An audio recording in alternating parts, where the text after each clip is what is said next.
Rádio Rio de Janeiro, a emissora da fraternidade, passa a apresentar Luz na Penumbra, programa que leva ao seu coração a mensagem da doutrina espírita.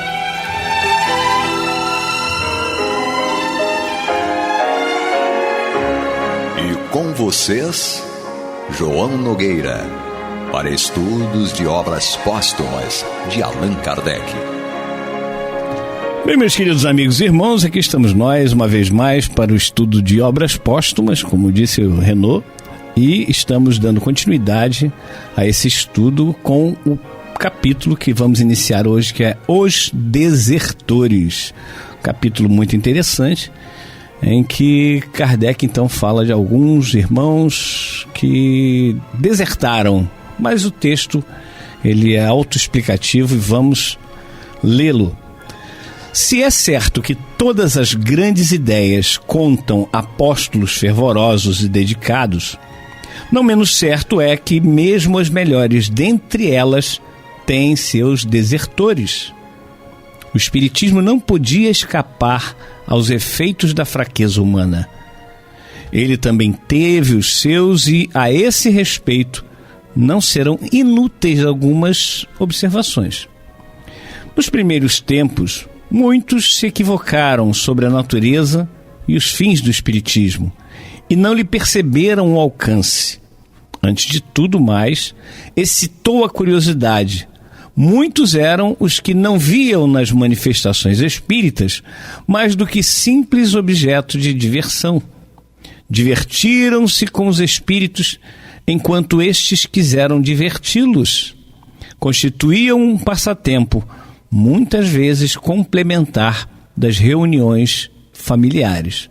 Aqui Kardec já começa a nos informar que mesmo dentro do Espiritismo, mesmo dentro daquele movimento que se iniciava no século retrasado, no caso, no século XIX, existiam aqueles irmãos que enxergavam no Espiritismo não mais do que uma diversão, não mais do que algo que podia fazê-los passar o tempo, né?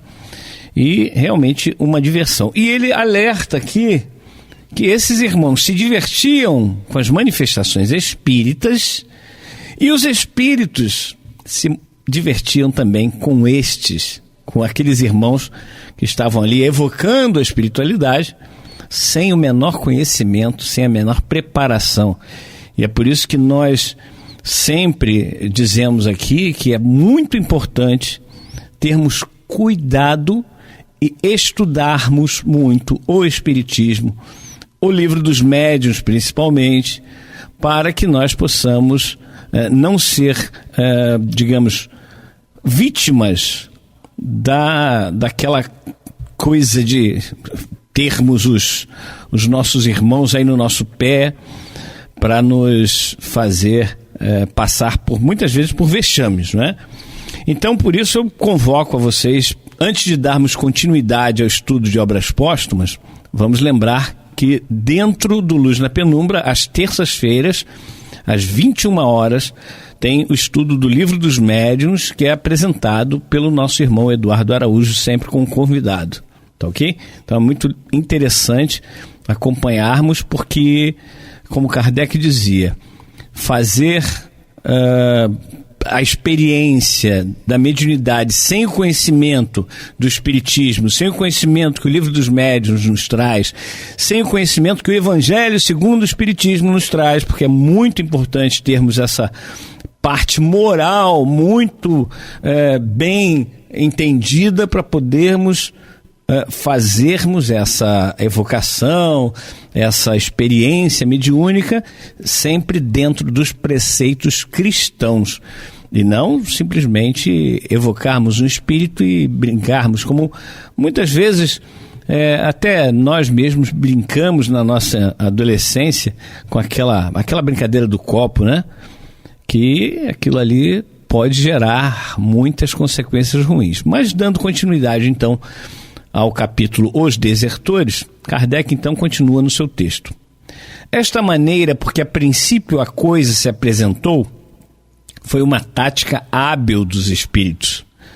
Sob a forma de divertimento, a ideia penetrou por toda parte e semeou germens, sem espavorir as consciências timoratas. Brincaram com a criança, mas a criança tinha de crescer. Olha que coisa interessante o que Kardec nos coloca. Que Deus se utiliza de todas as ferramentas para que nós possamos alcançar a meta, que a meta é crescer moralmente, é sermos melhores, é realmente nos moralizarmos e não simplesmente conhecermos alguma coisa ou termos essa relação com os desencarnados.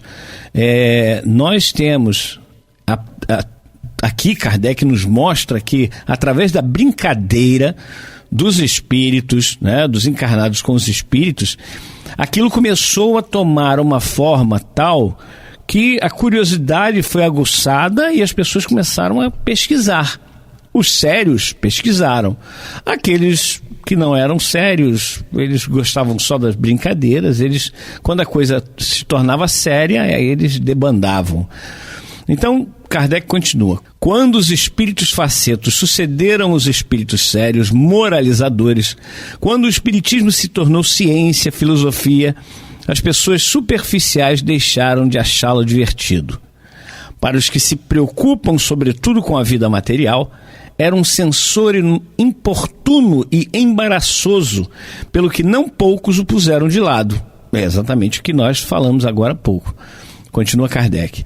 Não há que deplorar a existência desses desertores, porquanto as criaturas frívolas não passam de pobres auxiliares, seja no que for.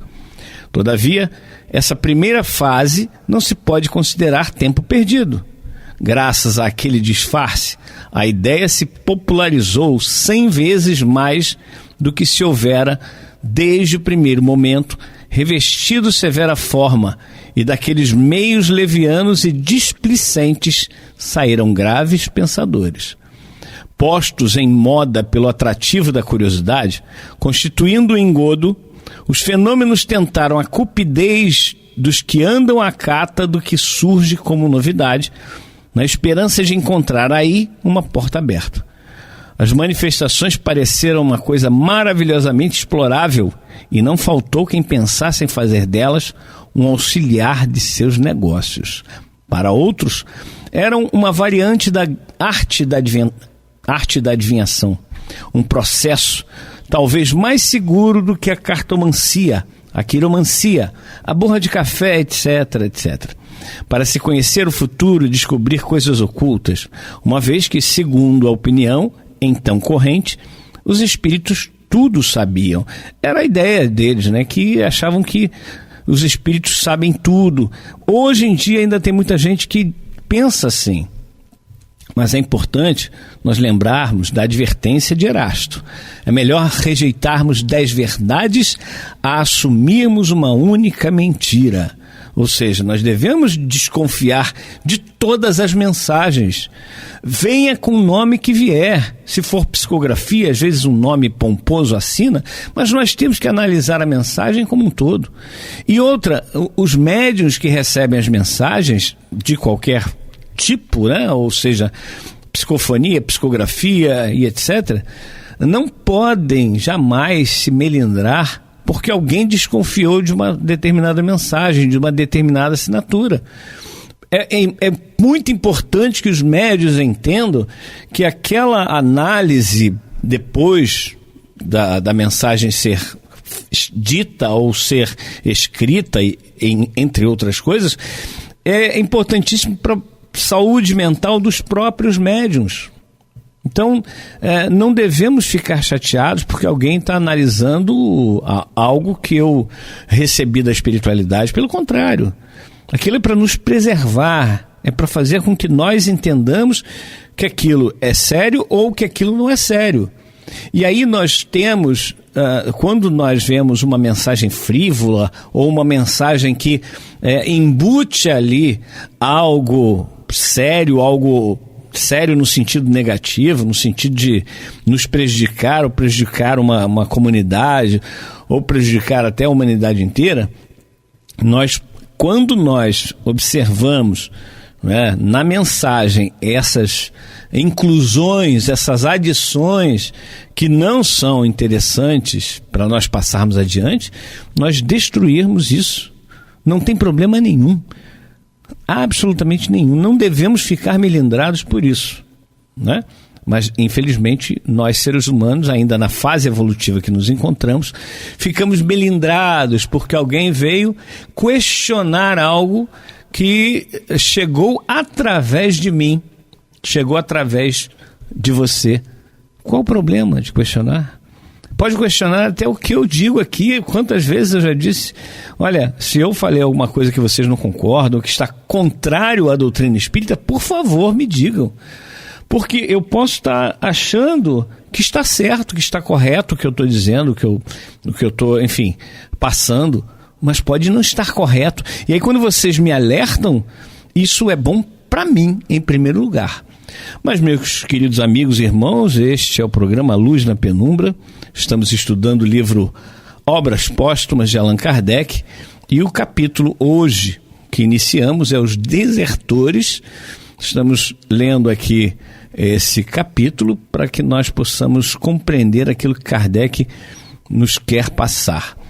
Então, continua Kardec. Vendo afinal essas pessoas que a especulação lhes escapava dentre os dedos e dava em mistificação, que os espíritos não vinham ajudá-las a enriquecer, nem lhes indicar números que seriam premiados nas loterias, ou revelar-lhes a boa sorte, ou levá-las a descobrir tesouros, ou a receber heranças, nem ainda facultar-lhes uma intervenção frutuosa de que tirassem patente, suprir-lhes em suma a ignorância e dispensá-las do trabalho intelectual e material, os espíritos para nada serviam e suas manifestações não passavam de ilusões. Tanto essas pessoas deferiram louvores ao espiritismo durante o tempo em que esperaram auferir dele algum proveito, quanto o denegriram desde que chegou a decepção.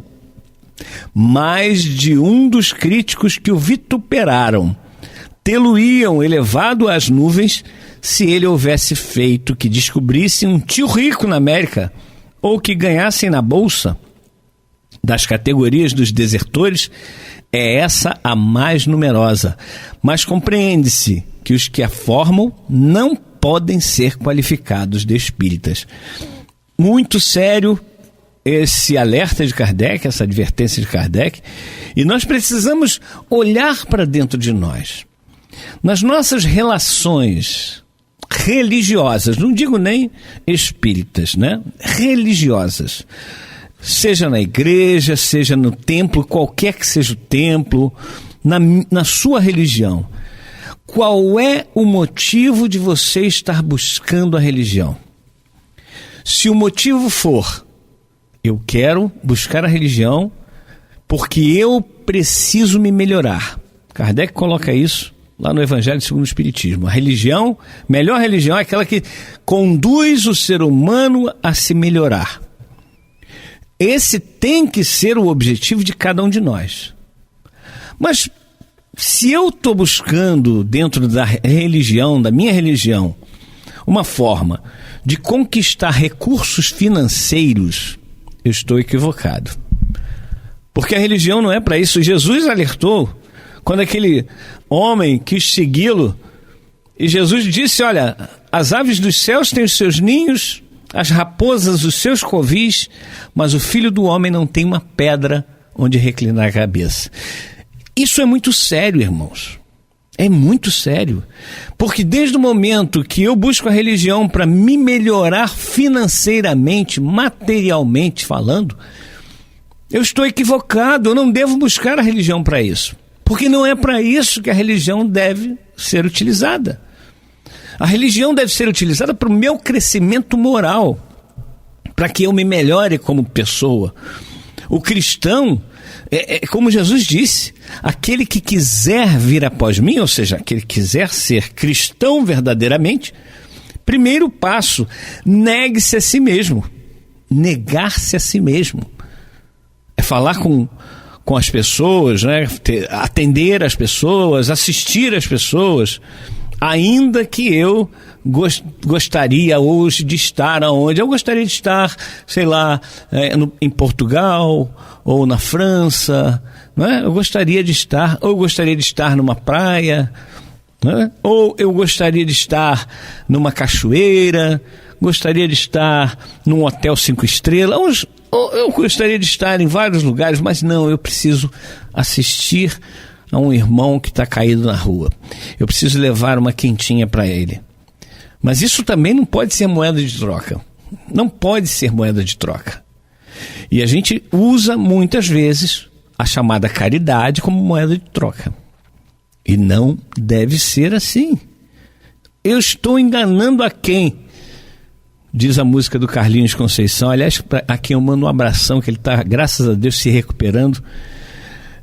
Está lá em Barretos, no interior de São Paulo, se recuperando lentamente, porque é lento mesmo o processo de recuperação, mas logo, logo o nosso Carlinhos Conceição estará nos alegrando novamente com as suas músicas. E a música dele diz: eu quero enganar a quem? A quem eu estou enganando? Nós nos enganamos. Nós achamos que dentro do Espiritismo nós vamos conseguir recursos financeiros. A espiritualidade vai me ajudar a ter mais recursos financeiros. Pode ser que te ajude, pode ser que me ajude. Agora, qual o sentido dessa ajuda? Por que eles vão nos ajudar a termos uma condição financeira melhor, por exemplo? Tem que ter um objetivo. Utilizar esses recursos financeiros para o bem, para ajudarmos o próximo, porque os recursos materiais, sejam eles quais forem, que nos chegam às mãos, não são nossos. São recursos que são da providência divina, de Deus. Deus é o dono de absolutamente tudo.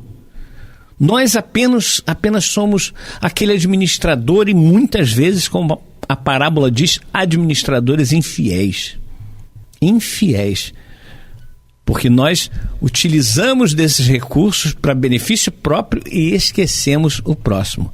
Agora, não quero com isso dizer, e muita gente acha que o Espiritismo faz apologia à pobreza.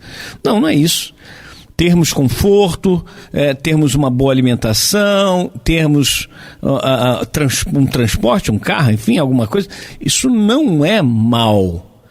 O mal é quando nós nos tornamos escravos dessas coisas, quando nós não nos utilizamos dos bens materiais que chegam aos nossos recursos, às nossas mãos, aliás, os recursos que chegam às nossas mãos, para auxiliar o mais próximo, para auxiliar os seres humanos que nos rodeiam. Esse é o problema.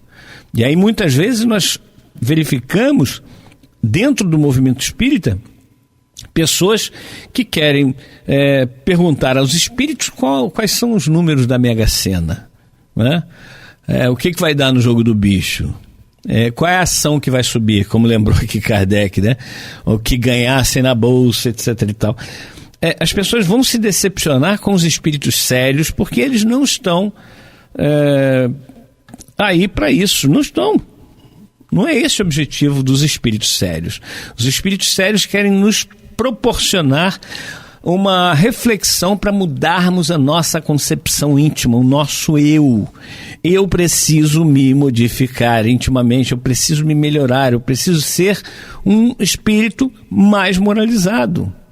E é isso. Continuando então o texto que Kardec nos traz aqui em Obras Póstumas, no capítulo Os Desertores, diz ele: também essa fase apresentou sua utilidade, ou seja, a fase das pessoas que buscavam no Espiritismo esse ganho, né? Esse ganho material. Então ele diz que essa fase também apresentou sua utilidade, mostrando o que não se devia esperar do concurso dos espíritos. Ela deu a conhecer o objetivo sério do Espiritismo e depurou a doutrina. Sabem os espíritos que as lições da experiência são as mais proveitosas.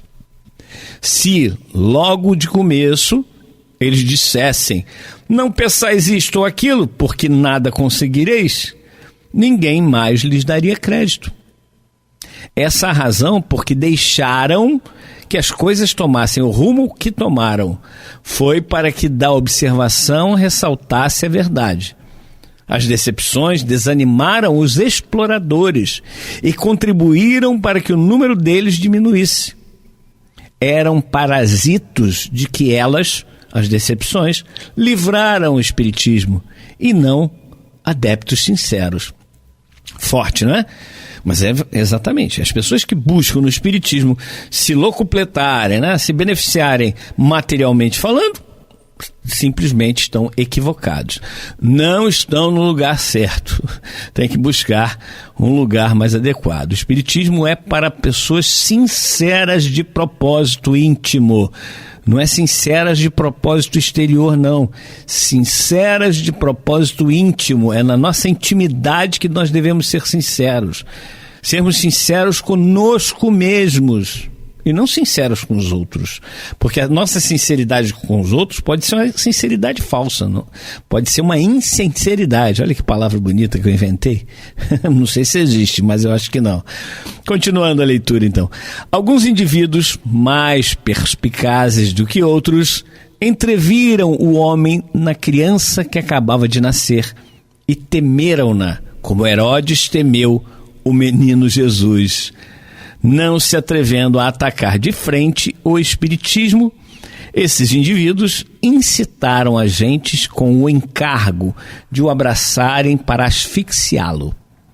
Agentes que se mascaram para em toda parte se intrometerem, para suscitarem habilmente a desafeição nos centros e espalharem dentro destes, com furtiva mão, o veneno da calúnia, acendendo ao mesmo tempo o facho da discórdia, inspirando atos comprometedores, tentando desencaminhar a doutrina, a fim de torná-la ridícula ou odiosa e simular em seguida defecções.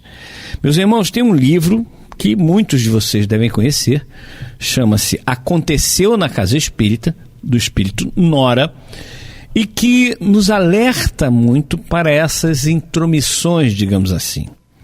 Essas pessoas que vêm como cordeiros, né? Os cordeirinhos, chegam mansos, tranquilos, e aí vão disseminando a controvérsia, vão disseminando as brigas. Hoje, então, que nós estamos em nosso país, Brasil, com essa polêmica toda, polarização política, não levem esse assunto político para dentro dos centros espíritas. Por favor. Por favor, não levem as discussões políticas para dentro dos centros espíritas. Porque se fôssemos discutir de uma forma equilibrada, tudo bem. Maravilhoso. Faz parte realmente do processo. Estamos encarnados, mas nós não somos equilibrados a ponto de conseguirmos discutir sem nos ofender e sem ofender o outro. Então, para o bem do seu centro espírita, não discuta política lá dentro. Bem, meus queridos amigos e irmãos, estamos chegando ao final do nosso programa, mas o Luz na Penumbra continua daqui a pouco com os nossos irmãos Marta Batista e Antônio de Pada com o estudo do Evangelho segundo o Espiritismo. Até a próxima oportunidade, se Deus assim permitir. Você está ouvindo o programa Luz na Penumbra.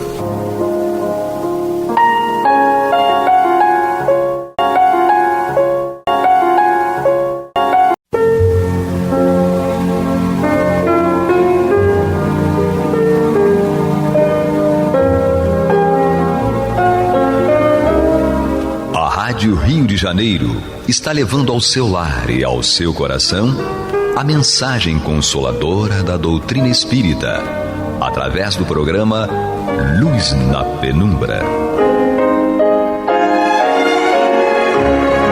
E agora com vocês, Marta Batista e Antônio de Pada Barbosa. Boa noite, amigas e amigos ouvintes. Nós estamos chegando aos seus lares através do programa Luz na Penumbra, no qual estudamos o Evangelho segundo o Espiritismo, que está no seu último capítulo, capítulo 28, que trata da coletânea das preces espíritas. Hoje, então, é o dia em que nós contamos com a participação do nosso estimado Antônio de Pádua, nos auxiliando na reflexão para que possamos analisar as preces que Kardec nos oferece.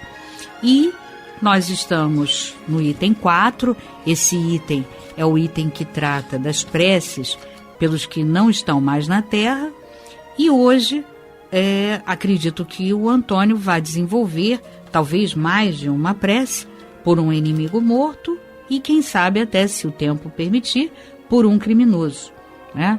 E dando boa noite ao Antônio, e temos também na técnica o nosso querido Pablo nos dando suporte, vamos pedir que o Antônio inicie esse estudo de hoje. Boa noite, Antônio. Boa noite, Marta, boa noite a todos. É exatamente isso, né? Nós estamos nas preces para aqueles que não estão mais aqui entre nós. E, no caso específico, são pessoas que estão em sofrimento, nas suas dificuldades, porque alcançaram a espiritualidade, mas até pelo seu comportamento aqui, quanto encarnados, não estão com a coisa muito clara, muitos nem sabem o que está acontecendo. Então, são merecedores, com muita certeza, das nossas preces. Faz parte do nosso plano de caridade atender essas pessoas também. Não só os encarnados, mas os encarnados que estão em necessidade. Então, por isso, Kardec, acredito eu, trouxe aqui esses exemplos para que nós também estudássemos como essas pessoas precisam e a maneira como devemos atendê-las. Então, no caso específico da prece por um inimigo morto, é interessante frisar que inimigo é uma coisa muito ampla, né? Então, se a pessoa se declara nosso inimigo, isso aí é com ela. Nós mesmos, acredito que aqui, nenhum de nós tenha se declarado inimigo de ninguém. Não é verdade? Mas, se alguém se declarou nosso inimigo, ou pelo menos deixou isso aí dito que não gostava de nós, ou coisa parecida, é mais um motivo que ele precisa de nossas preces. Então, Kardec, no seu prefácio elucidador, nos diz o seguinte: a caridade para com os nossos inimigos deve segui-los além túmulo. É preciso pensar no mal que eles nos fizeram, que o mal que eles nos fizeram foi uma prova para nós, que pode ter sido útil ao nosso adiantamento se nós a soubemos aproveitar. Ela pode mesmo ter sido ainda mais útil que as aflições puramente materiais, porque a coragem e a resignação, ela nos permite juntar a caridade e o esquecimento das ofensas. Então, ele nos remete aqui ao capítulo 10º, item 6, e o capítulo 12º, itens 5 e 6, que no caso do capítulo 10, capítulo 10º, é bem-aventurados os misericordiosos, ou seja, nos concita a misericórdia e o perdão. Principalmente, né, como diz aqui no item 6º, que é reconciliar-se com os seus adversários. Então, está muito bem remetido esse assunto aqui para este capítulo anterior. E no caso do capítulo 12, é de amar os inimigos. Então, se nós estamos fazendo uma prece para um inimigo morto, nada melhor do que ler o capítulo todo de amar os inimigos, né? Para que a gente relembre essas coisas, mesmo porque esse capítulo do amar os inimigos, ele trata principalmente dos inimigos que estão encarnados, apesar de que fala ali uma hora que nós espíritas sabemos que nos livrar de um inimigo aqui, quando ele morrer, não vai adiantar nada.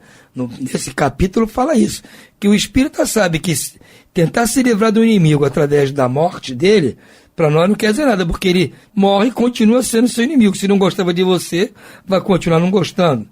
Então, como Allan Kardec diz, a caridade para com esses nossos inimigos deve segui-los no além-túmulo. Ou seja, se nós entendemos que devemos praticar a caridade, amá-los enquanto estão aqui conosco, esse sentimento deve seguir, mesmo que eles tenham passado para o outro lado.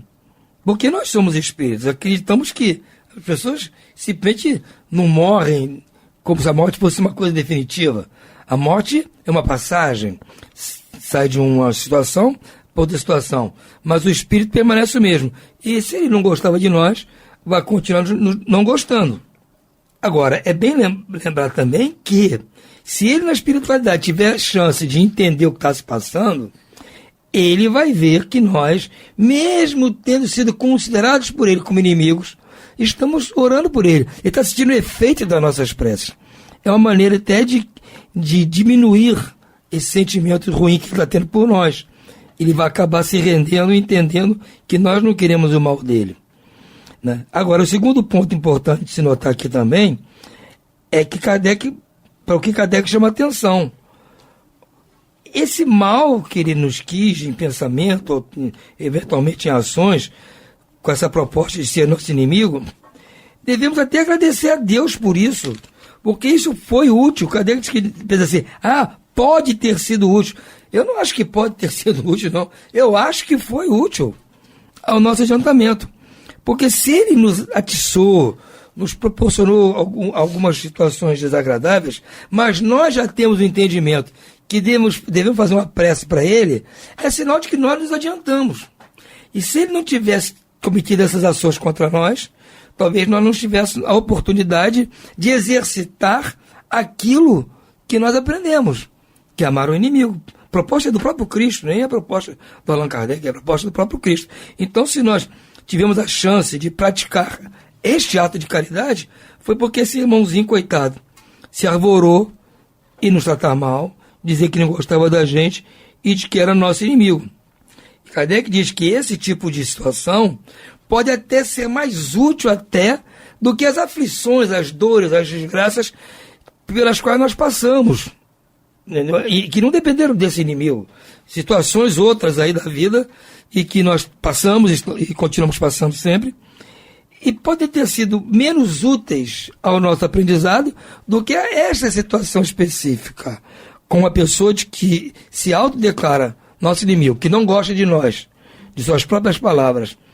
Para nós é um exercício extremo, maravilhoso, de mostrar que nós realmente aprendemos a doutrina do Cristo, aprendemos os seus conselhos, estamos dispostos a pôr em prática, porque estamos orando, pedindo o bem dessa pessoa. Então, nós não devemos ficar constrangidos, nem aborrecidos, chateados, e nem achar que estamos fazendo essa coisa assim, sem mais nem menos, porque estamos fazendo uma prece para o inimigo. Não é nem ironia, gente, não é uma ironia, não é uma hipocrisia, é uma coisa muito certa e muito válida. Como Kardec explica aqui muito bem. Nós juntamos essas aflições materiais, quando nós estamos nessa situação, isso pode ser útil, porque nós juntamos a coragem e a resignação que nós temos de enfrentar esse inimigo, porque para enfrentar o inimigo tem que ter coragem, e tem que ter resignação para aceitar as ofensas resignadamente, sem recalcitrar. Nós juntamos isso à caridade que nós estamos praticando e o esquecimento das ofensas, a misericórdia. Ora, gente, para quem está querendo evoluir, né, neste planeta aqui de expiações e provas, é um prato cheio. Então, esse prefácio aqui é curto, mas é muito elucidador. Com relação à prece, minha prece simples, nos diz Kardec aqui: Senhor, quiseste chamar antes de mim a alma de fulano, eu lhe perdoo o mal que me fez e suas más intenções a meu respeito. Possa ele arrepender-se de tudo, agora que não possui mais as ilusões deste mundo. Que a tua misericórdia, meu Deus, se estenda sobre ele e afaste de mim o pensamento de me alegrar com a sua morte. Se também o agredi com os meus erros, que ele me perdoe, assim como esqueço dos que ele cometeu contra mim.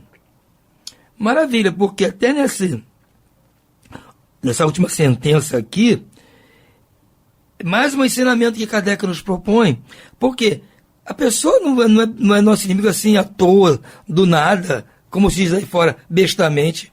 Não, alguma coisa nós devemos ter feito a ele. Pode ser até que temos feito sem querer, sem perceber, inadvertidamente. Ele tomou aquilo como ofensa muito grave. Mas nós fizemos alguma coisa. Ele não vai criar uma situação de inimizade à toa. Então, se nós nem sabemos exatamente o que foi, Kardec bota aqui essa conjunção, se. Por quê? Se também o agredi com meus erros. Agora, se você sabe que agrediu, não precisa botar essa conjunção se. Você pode dizer, eu agredi com meus erros, que ele me perdoe. Se você sabe que agrediu, que fez alguma coisa errada também, é oportunidade de você pedir perdão e se ajustar com o inimigo, como disse o Cristo. Antes de fazer sua oferta no templo, vai lá e se reconcilia-te com os teus inimigos. Então, não precisa usar o se. Kardec, delicadamente, pôs essa conjunção se aqui, porque ele não vai nos dizer para minha cara, poxa, você também cometeu erro. Não. Ele botou na condicional, que é para que a gente vista a carapuça. Mas nós sabemos que o inimigo não é inimigo de graça. Alguma coisa a gente fez. Então vamos direto. Peço também perdão pelos meus erros, assim como eu esqueço dos erros que ele cometeu comigo. Simples a ideia do Kardec. E, mais uma vez, com poucas palavras, ela é perfeita.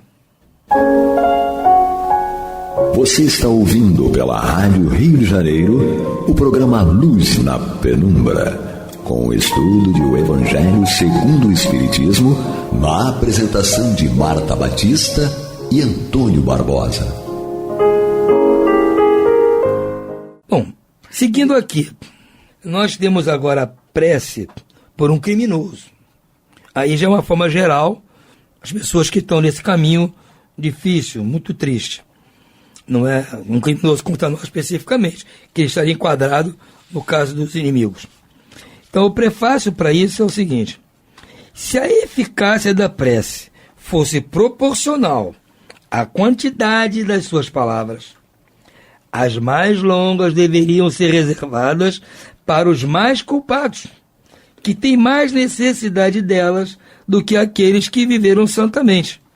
Olha, gente, que troço mais lógico, né? Nós sabemos, aprendemos aqui no capítulo 27, que as preces, e no capítulo 26 também, se não me engano, que as preces não precisam ser longas, se alongar em mil palavras, nada disso. Mas Kardec fala, se por acaso a eficácia da prece me disse pela quantidade de palavras, os criminosos seriam as pessoas que mereceriam as preces mais longas, porque eles são os mais endividados. As preces para as pessoas santas podem ser curtinhas, porque eles são santos, não precisam de tanta coisa. Mas para os criminosos, se é que a prece vale pelo seu tamanho, eles precisariam das mais longas. Negar as preces aos criminosos é faltar com a caridade e desconhecer a misericórdia de Deus. Considerá-las inúteis, porque um homem cometeu esta ou aquela falta, é prejulgar a justiça do Altíssimo. Gente, veja bem. Tem muita gente que vai dizer, não, vai rezar pelo... O cara é um criminoso, tem mais aqui pro inferno, arder lá no umbral, no inferno, sei lá onde. Vejam bem, gente.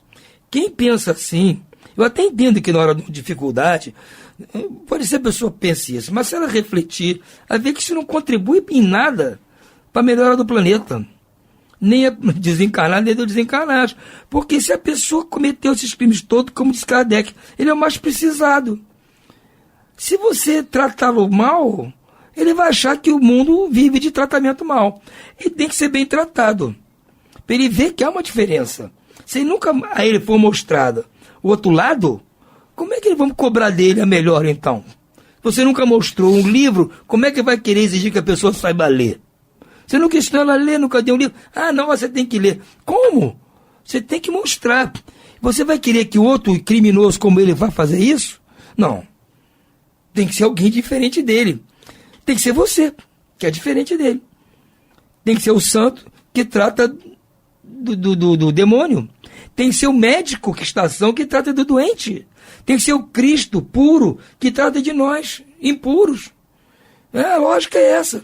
Então, se ele é um criminoso, ele merece. Além do que, é falta de caridade. Quem tem mais tem que ajudar quem tem menos. Se ele tem menos pureza, ele é um criminoso, nós que temos mais é que temos que tratar dele. Desconhecer isso é desconhecer, aliás, negar isso é desconhecer a misericórdia de Deus. Agora, e considerar que é inútil, eu faço, mas eu acho que não vale a pena, não vale nada, isso não adianta em nada.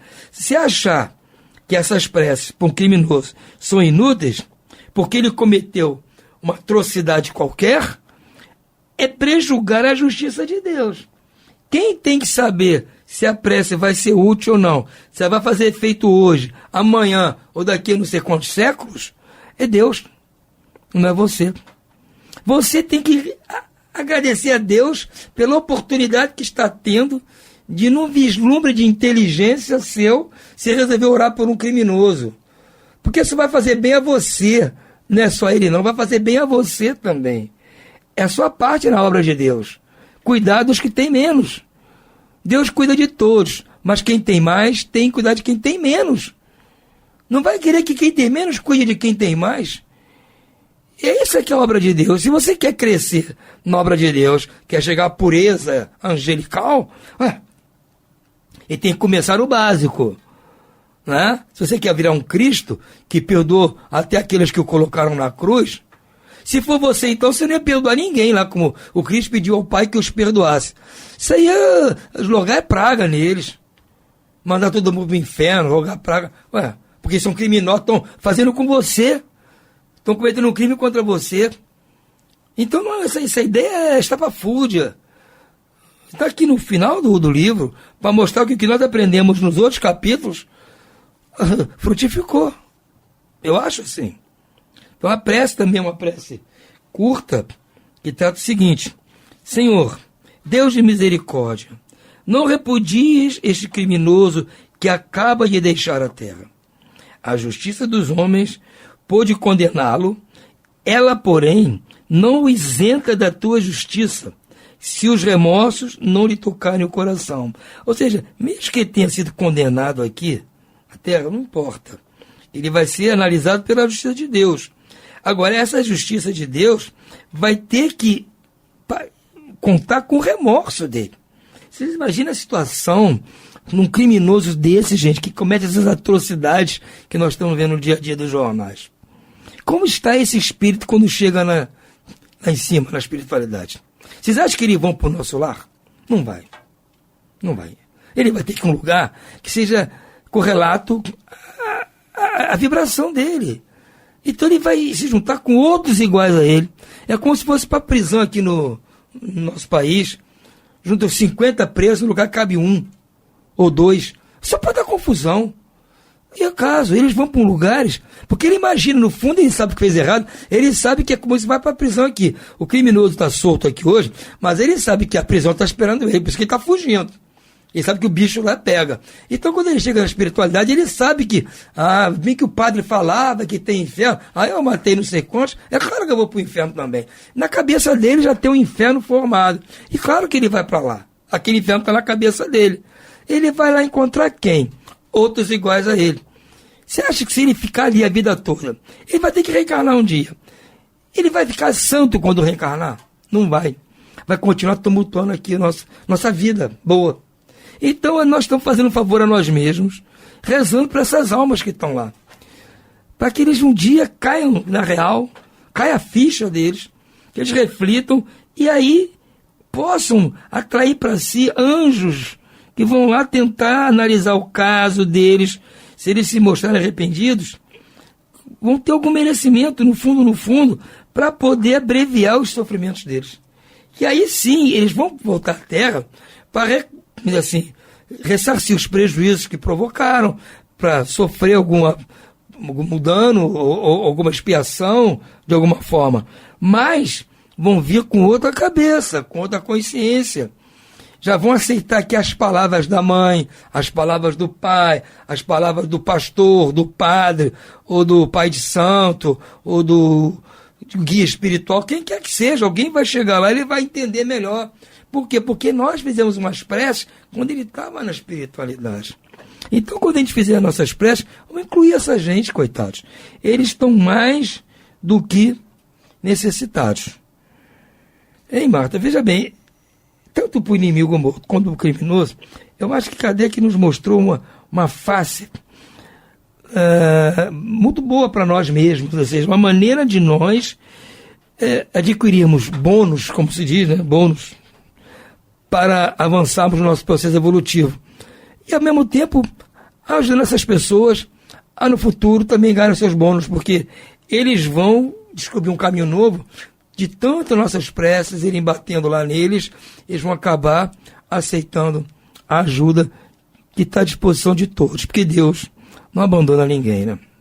Sem dúvida, Antônio, porque é importantíssimo, né, essa consciência, né, que a gente deve desenvolver como espírita, já conhecendo os mecanismos, entendendo, né, que a eficácia da prece não está relegada à questão ou delegada à questão mágica, e sim por uma eficácia real, lógica, né, e que a gente explica e pode entender com a ciência espírita, e que, além disso, nós vamos tocar corações ao longo, né, com a constância das nossas preces, nós vamos tocar corações que estão, em princípio, endurecidos, mas, ao mesmo tempo, sofridos, porque aquilo que eles fizeram aqui, tanto o inimigo, né, que se colocou de uma forma a prejudicar pessoas, né, independente se ele tinha ou não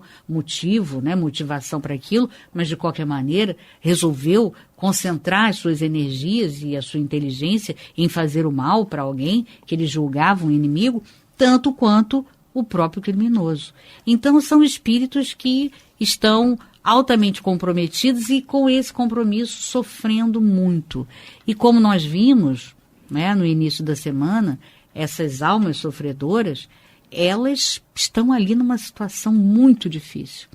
Então, quando nós, como você destacou, quando nós oramos por esses espíritos, tanto os inimigos, né, quanto os criminosos, sobretudo, que são os inimigos da sociedade, essas almas, pela oração, vão sendo tocadas, porque aquilo que nós falamos vai tendo cada dia mais eco, né, nos seus corações e nas mentes.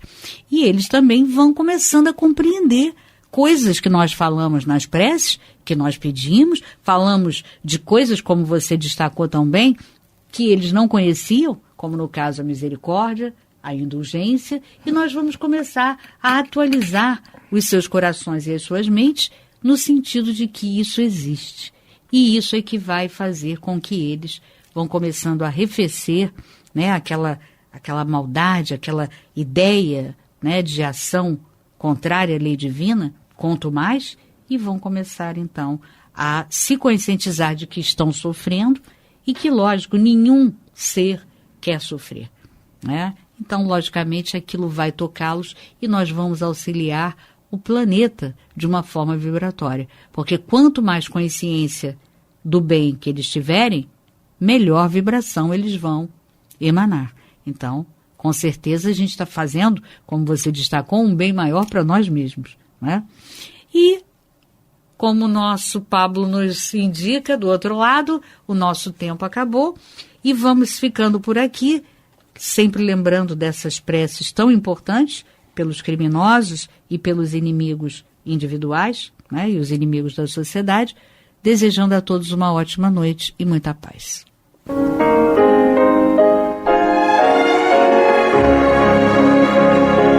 E vamos ouvir agora a prece de encerramento de nosso programa, na voz de Geraldo de Aquino. Jesus, dá-nos coragem para a luta, piedade para os insultos e misericórdia para as injustiças e ingratidões. Limpa nossa alma de inveja e ambições mesquinhas, de ódio e de vingança o nosso caminho. E que dentro em pouco, ao recolher-nos de novo, ao calor do nosso leito, para que o sono nos dê a paz e o esquecimento das tristezas humanas, possamos sentir, Senhor, no mais íntimo de nosso ser, a doçura indefinível do Teu amor e a grandeza incomparável da Tua divina presença. Que assim seja.